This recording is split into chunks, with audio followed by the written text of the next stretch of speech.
How are you, Nick? I'm very well. I suppose the obvious question, what motivated last week's spree? Well, I mean, Nick, we've done a lot of research and analysis over the last, couple of, this year, but, doing that analysis for the last few years. I mean, you don't really have to go that far. You can have a look at yesterday's results in Newmarket. There were 2 Group 3s, and then, of course, it was the Dewhurst. And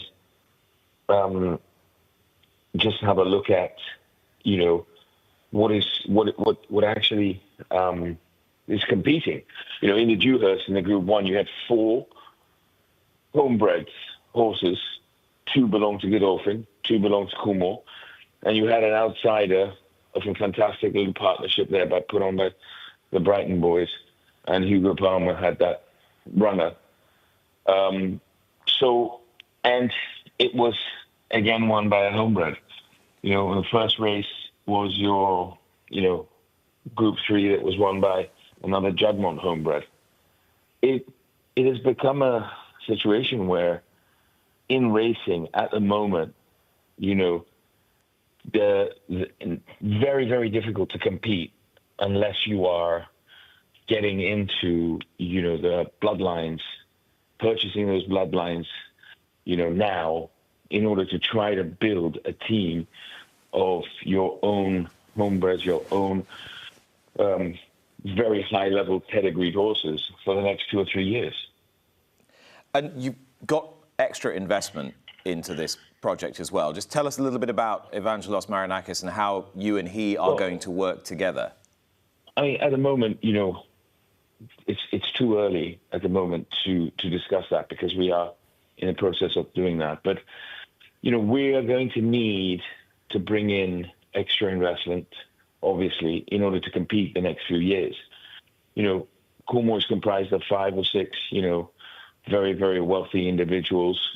Godolphin is obviously Godolphin. There's no need to explain that. And Juddmonte has developed for so long, and they have a huge income stream with Frankel and Kingman and everything. So when we went into the sales, I explained to everybody that we are going to bid dollar for dollar, but all our competitors are going to bid 50 cents to the dollar, or sometimes 25 cents to the dollar, pence, I should say, sorry, or guineas in this particular case.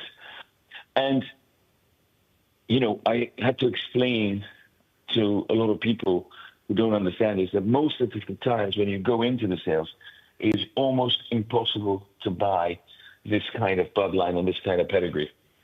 Because before you enter, one of those big teams owns 50% of that horse. So for them to start bidding, if we bid 1 million, they're really costing them 500,000. So we're in a completely different scale. So a lot of people then just shy away and walk off. In order for us to break that situation and hope to create a more balanced sales, we had to go hard.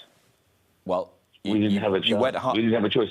And we knew we had to pay 30 to 40, maybe 50% over the top, because clearly other people are bidding 50 cents to the dollar. It's easier for them to bid to us having to pay dollar for dollar. But we knew we had to take that risk at some point in order to try to break this, break into this league.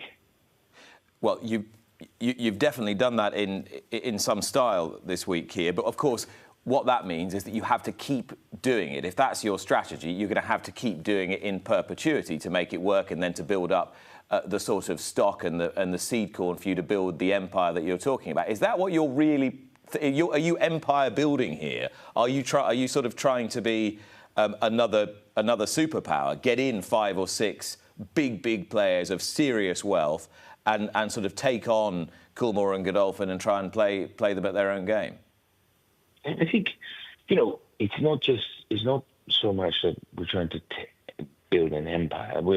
Obviously we want to build a very strong team, but I definitely want to try to create a situation where we have more and more owners coming in and seeing that, it is possible to actually break into the small.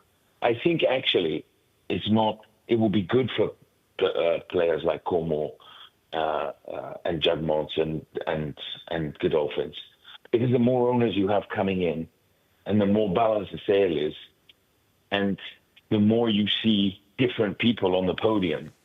This year, if you look at the Trainers' Championship, Aidan O'Brien has run about 100 and, well, I can't remember the stats as of this weekend, but let's say, a few weeks ago, he had run about 129 runners, and he's leading the British Trainers' Championship because by about 3 to 4 million.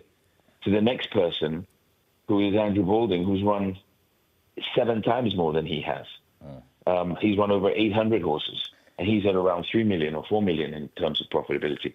And if you think why, and that is because Aidan has won the majority of the Group 1s, and that's where the money is at the moment for any of these guys. And consistently, Aidan and Cornwall and Godolphin are consistently just winning those top tier races.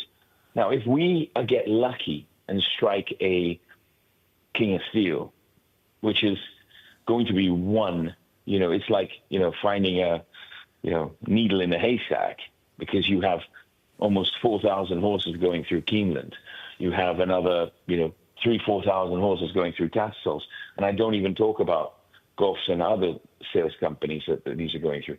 If you find that one needle in the haystack, you're going to have a fantastic season, but you're only going to win 1 or 2 of those races, because you're going to have one horse to compete, and they have, 30 horses to compete in multiple different Group 1s.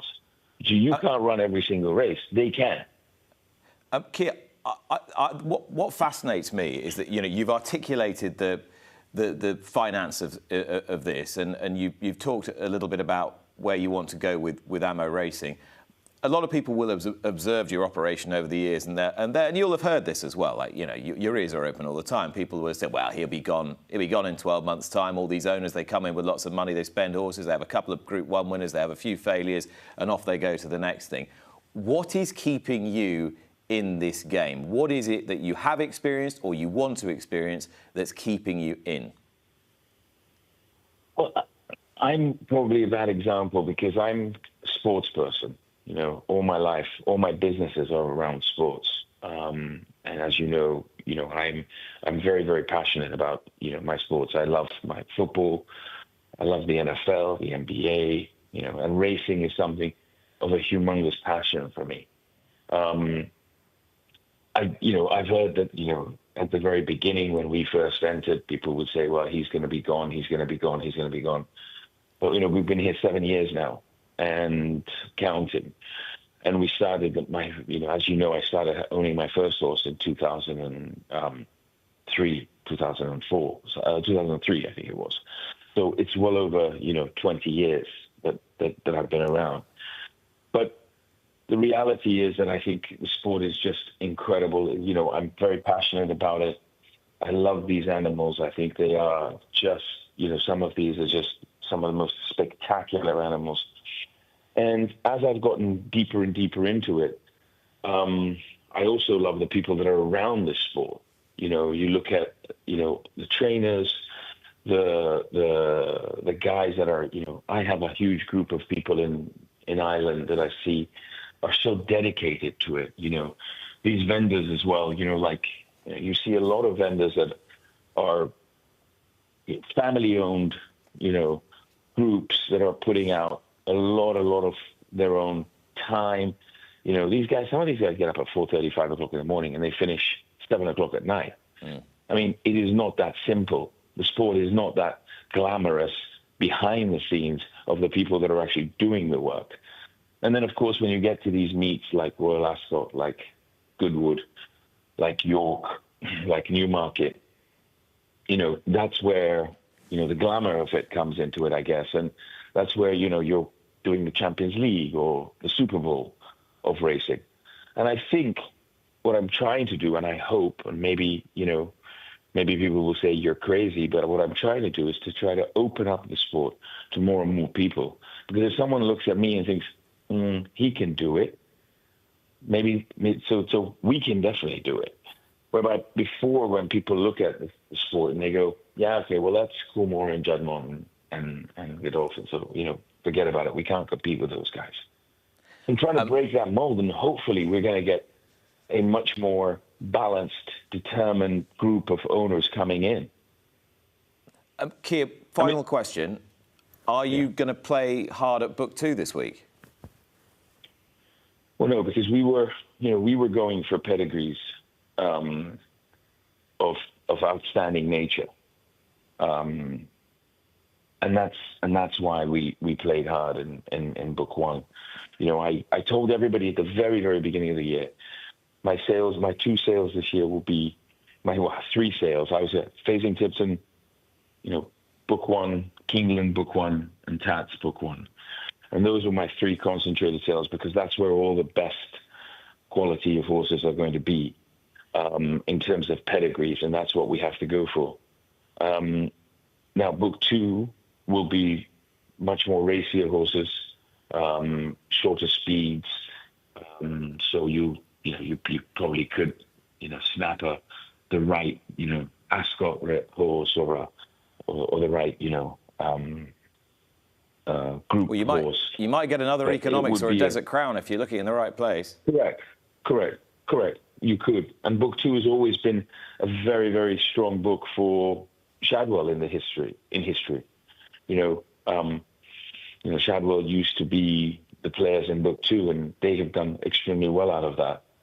But we will definitely be looking. We'll definitely, our guys will be there on the ground, and we'll definitely pick up a few more, but it won't be anywhere near the extent of what we've done. Kia, thanks for your time. What a week it's been.